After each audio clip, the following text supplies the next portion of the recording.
tempos. Como é que da decisão de Deus eu tenho que recorrer para você para buscar o seu perdão?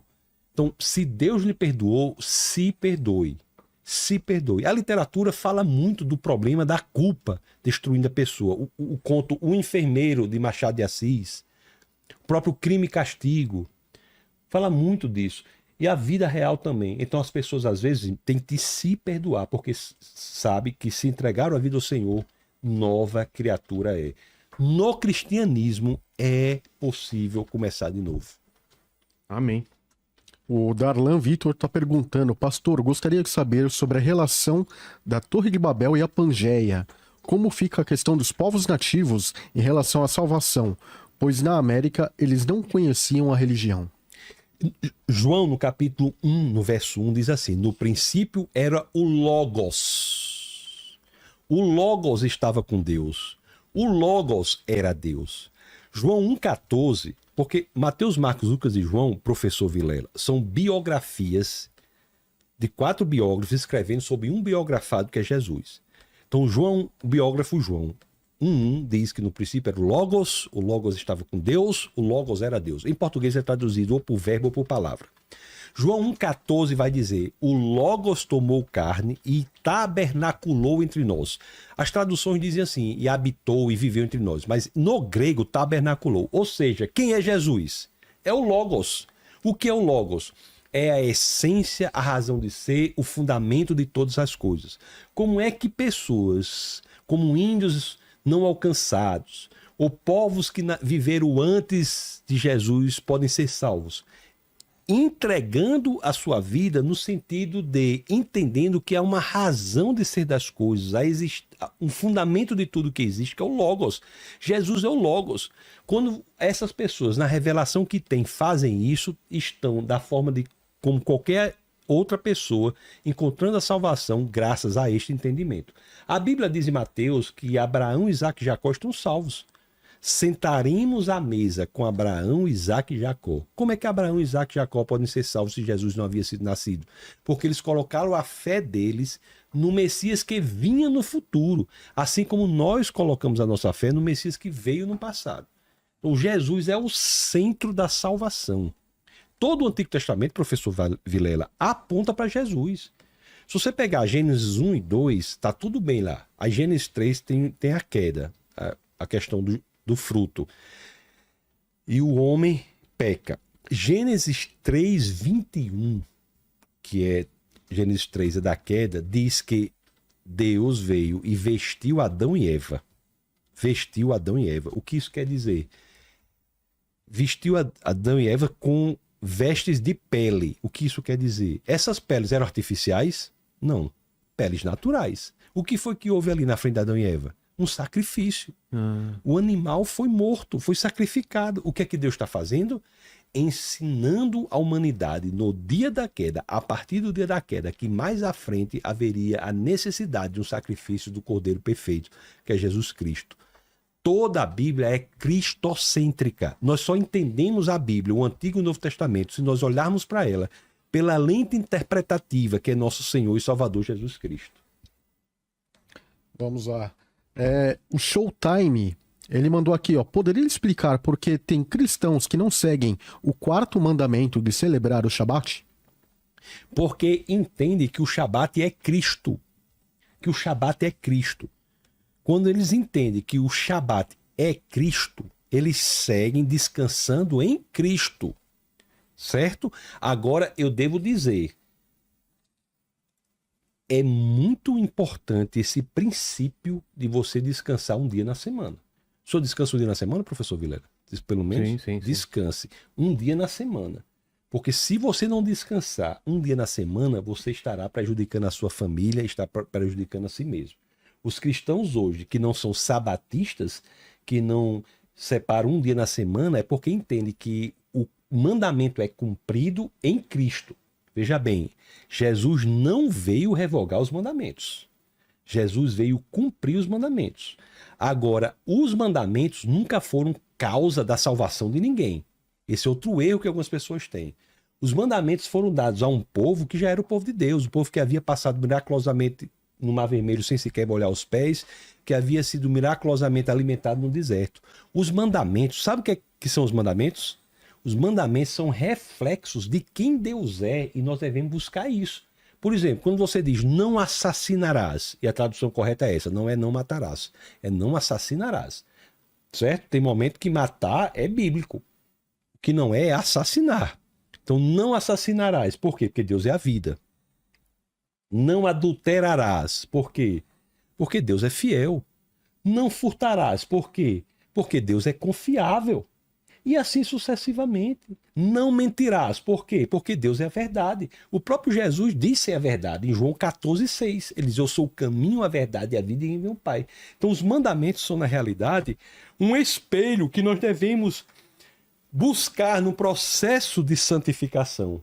Entendeu? Agora, o caso do Shabat, nós devemos buscar o descanso em Cristo Jesus, mas não é errado, e eu até aconselho, se assim você me permite, professor Vilela, que as pessoas considerem, as que não estão descansando um dia na semana, fazê-lo, para ter uma dedicação especial à sua família e uma devoção especial, tempo para devoção especial ao nosso Senhor e Salvador, Jesus Cristo. A Aline Cristina, ela mandou aqui, ó, boa noite. Pastor, qual a sua opinião segundo a Bíblia sobre o divórcio? O divórcio há, biblicamente, algumas situações em que ele é aceitável. Não é que Deus quis o divórcio. Deus nunca quis o divórcio, mas acontece que a humanidade resolveu trazer para si a fonte da moralidade. Quando a humanidade come do fruto e diz assim, né? A Bíblia diz que Deus dá a ordem para Adão, não coma do fruto do conhecimento do bem e do mal. E essa ordem foi dada a Adão, professor Vilela, quando Eva não havia nem sequer sido criada. Ah, é? Foi antes? Foi antes. Eva nem sequer havia sido criada. Só você ler Gênesis 2, 16, 17, 18, 19. Nem sequer havia sido criada quando essa ordem foi dada. Mandou Adão guardar, cultivar e guardar o jardim. Guardar de quê? Guardar é prestar vigilância contra as ações do inimigo de nossas almas. Então, essa ordem foi dada a Adão e Eva. Mas Adão não guardou o jardim, nem cumpriu aquela ordem que havia sido dada a ele, de não comer do fruto proibido, e não estava com Eva. Eva comeu o fruto, Adão comeu, e o que foi que aconteceu? O que é dizer se tornaram conhecedores do bem e do mal? É dizer que a fonte da moralidade não precisa ser Deus, pode ser a pessoa. É dizer assim, ó, não basta que eu seja feito à imagem e semelhança de Deus, como diz em Gênesis 1:27.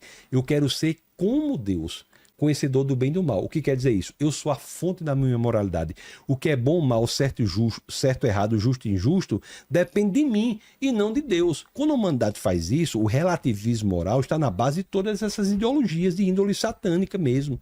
E o divórcio acontece na desestruturação da família. Então Deus, ele entende que isso aconteceu e dá algumas situações em que o divórcio é possível, respondendo mais especificamente a pergunta. Por exemplo, traição, abandono. Há situações em que o divórcio é possível. No meu Instagram mesmo, eu já coloquei algumas orientações lá para pessoas não sofram com culpa incrível quando são traídas, por exemplo, e resolvem se divorciar. Não é que Deus quer o divórcio. Deus é contra o divórcio, mas há situações que Deus permite. Por quê? Porque houve a queda da moralidade quando a humanidade trouxe para si a fonte da moralidade. Hoje em dia, a pregação nas universidades e outros lugares é exatamente essa, a mesma da serpente. Se você deseja tanto, por que você não faz? Como é que pode ser errado se você deseja? Como se o critério de algo ser certo ou errado fosse o desejo da pessoa e não o próprio Deus. Então, o divórcio, para deixar claro, Deus não quer. O casamento pode ser restaurado, mas há situações em que ele ocorre e a Bíblia permite, situações específicas. Vamos lá. O Tiago, ele mandou aqui uma pergunta. Tiago Nóbrega. Pastor, o que acontece ao morrer? Uns falam que vamos direto ao céu e ao inferno. Outros que nós dormimos e aguardamos o julgamento. Qual é o certo? Quem dorme é o corpo. Quando nós morremos, nós somos imediatamente transladados para a presença de Deus. Agora, o corpo continua dormindo e depois será restaurado. Por que que Deus fez assim? Restaurará o corpo físico. Por quê? Precisaria? Não, mas por quê? O que é a morte? A morte é a separação do espírito do corpo. Concorda? É. Então, se nós em Cristo vencemos até a morte, para deixar isso bastante claro, nós nos uniremos a um corpo de uma outra natureza glorificado, para deixar claro que em Cristo nem a morte tem poder sobre nós. Respondendo especificamente, a morte para o cristão é a passagem imediata para a presença de Deus. Filipenses 1:21, viver é Cristo, morrer é lucro. Quem dorme é o corpo. O Correndo pra Cachorro, ele mandou aqui, ó. Pastor, Nossa, os seus espectadores têm nomes. Nossa, bem peculiares. Eu tô impressionado aqui. pastor, como ter certeza de que Jesus falou comigo e que não foi uma viagem da minha própria cabeça? Para o cristão, a primeira forma que Deus fala com ele, pode falar de várias maneiras, eu não estou colocando aqui limites a Deus, mas a forma mais comum que Deus fala com a pessoa é pelo testemunho interior, a paz interior. Se de fato ele ora sobre isso e sente paz interior, é muito provável ter sido Deus. Agora, há certos critérios a serem analisados. Por exemplo... Vai contra a Bíblia? Alguma coisa que está na Bíblia? Perfeito. Não é Deus que vai falar alguma coisa que se Perfeito. contradiz, né? Isso mesmo. Ele jamais falará contra a sua palavra. Tipo, Deus te falou assim, vai lá e trai. Perfeito. Vai lá, trai sua mulher. Eu acho que não é Deus, né? Pode ter certeza, né? Pode ter certeza. Não é Deus. O Marcílio Menezes, ele mandou, pastor, qual o objetivo do livro de Enoque? O livro de Enoque não está nas escrituras. Pois é. Não é? Não está nas escrituras. Mas é um livro que muita gente lê. A pessoa pode ler o que quiser. Ninguém é proibido de ler nada. Mas a pessoa tem que saber que inspiração de Deus são aqueles livros. 66 livros, 39 do Antigo Testamento, 27 do Novo, conforme nós vimos aqui. Deixa eu fazer uma pausa nas perguntas. Pastor, então vamos para vida moderna. O que tem na vida moderna que vai contra Deus e que muitos dos cristãos têm dificuldade de entender? Todos os movimentos coletivistas são anticristãos. Anticristãos. Porque a redenção no cristianismo é individual. O que quer dizer isso? Os movimentos coletivistas são feminismo, negrismo, LGBTismo, todos esses movimentos que tratam as pessoas como em uma comunidade de insetos. O feminismo trata a mulher como se fosse um inseto. Uma é indistinguível da outra. Se uma mulher, por exemplo, tiver uma opinião diferente do feminismo, ela é fortemente atacada. O LGBTismo faz a mesma coisa com o homossexual. O LGBTismo não tem nada a ver com homossexual. Quem gosta do LGBTismo não é homossexual, é o LGBTista. Se qualquer homossexual... Parece que está tendo até uma divisão, né, Homer? O LGB se separando do T e outras letras aí, que eles não concordam com muitas posições. Tem letras que você não sabe o significado. O que, por exemplo, é o quê? Queer. Queer quer dizer o quê? Ninguém sabe. O que seria queer, hein? Depois pesquisa pra Ninguém gente. sabe o que é queer. É uma palavra esvaída de significado que você fala e eu defino.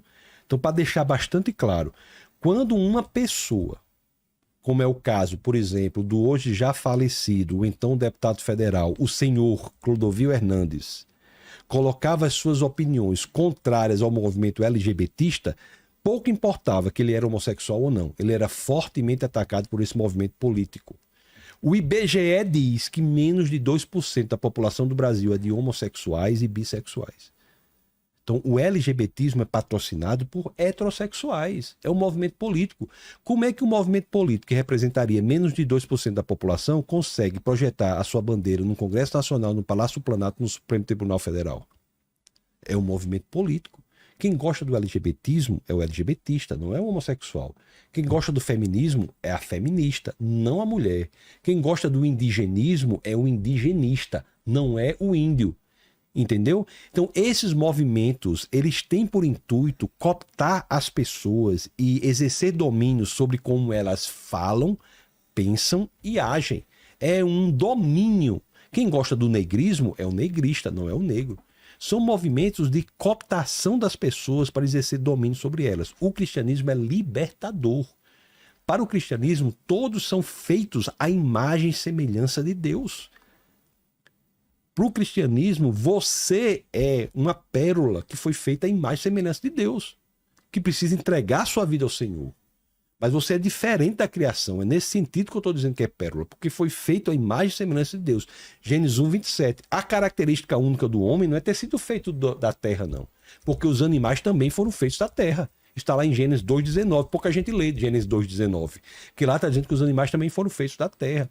O homem é único.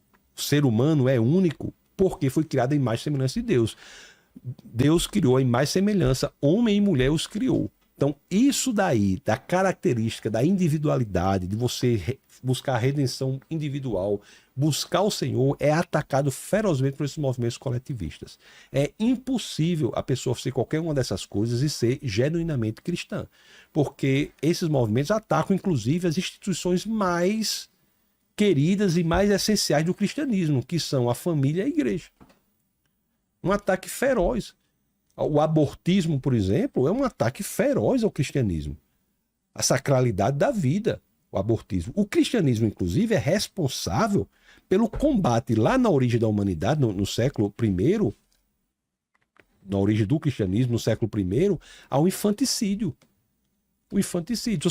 Acontecia. Professor Vilela, se o senhor for ler as 12 tábuas romanas, a tábua quarta das 12 tábuas romanas dizia que nós poderíamos jogar fora os filhos defeituosos. Nossa.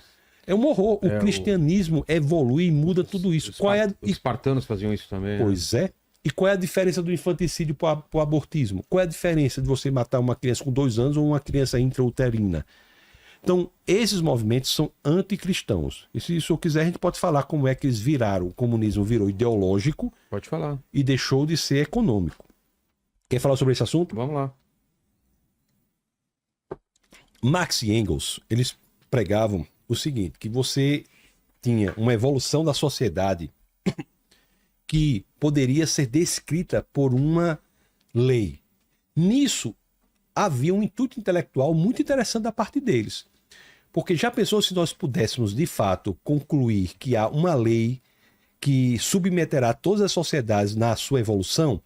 Então, Marx e Engels diziam assim, a sociedade é feudal, existem conflitos internos que geram uma revolução, que é a revolução burguesa, então ela passa a ser capitalista.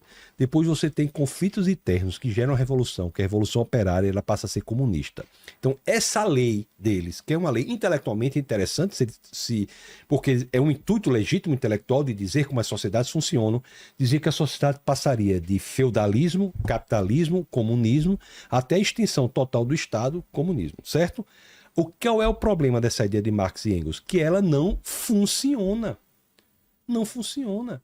A própria Revolução Russa em 1917 é um indício claro que essa lei não funciona. Porque na Revolução Russa você tem uma passagem do feudalismo para o comunismo com uma burguesia irrelevante. Então, o que aconteceu com os pensadores pós-marxistas? Eles abandonam gradativamente o discurso econômico, que é o discurso de índole unicamente econômica na oposição entre patrão, empregado, burguesia, proletariado, e passam gradativamente ao discurso ideológico. Porque para Marx e Engels você tinha a estrutura econômica material e essa estrutura gerava a superestrutura ideológica. A infraestrutura material gerava a superestrutura ideológica. Então os pensadores pós-marxistas passam a agir mais diretamente na ideologia. Eu seleciono aqui e digo um pensador específico que é muito importante, que é Antônio Gramsci. Ele estava preso sob o regime de Mussolini e ele escreve Cadernos do Cárcere, em que ele diz que devemos agir unicamente na ideologia.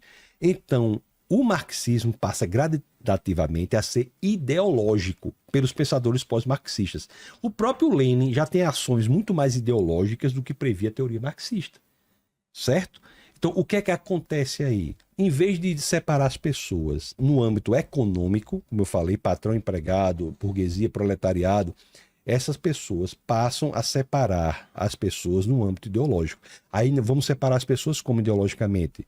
Homossexual contra heterossexual, negro contra branco, homem contra mulher, nordestino contra sudestino, e assim sucessivamente, criando categorias para separá-las. Agora, não apenas as separa, como exerce poder sobre elas. Como é que eles querem exercer poder sobre elas? No século XX existe uma grande descoberta muito importante, que é que a linguagem estrutura o pensamento. Não é que você pensa, professor Vilela, e depois de você pensar, você coloca seu pensamento na forma linguística. Não é isso. É que você já pensa linguisticamente. Se você não tiver capacidade linguística, você não terá capacidade de pensamento. Então, se eu dominar a sua linguagem, eu posso dominar o seu pensamento. E se eu domino o seu pensamento, eu posso dominar a sua ação. Então, o ataque à linguagem passa a ser brutal. Passa a ser brutal. Entendeu? Então, a filosofia do século XX, não apenas na escola de Frankfurt, mas também a filosofia de modo geral. O próprio Wittgenstein, no livro Tratados Lógicos Filosóficos, na proposição 7, diz isso. Sobre o que não se pode falar, deve-se calar. Wovon man nicht sprechen kann, darüber muss man schweigen. Então, nessa frase, nessa perspectiva, esses comunismo ideológico passa a atacar ferozmente esses grupos no intuito de dominar primeiro como eles falam.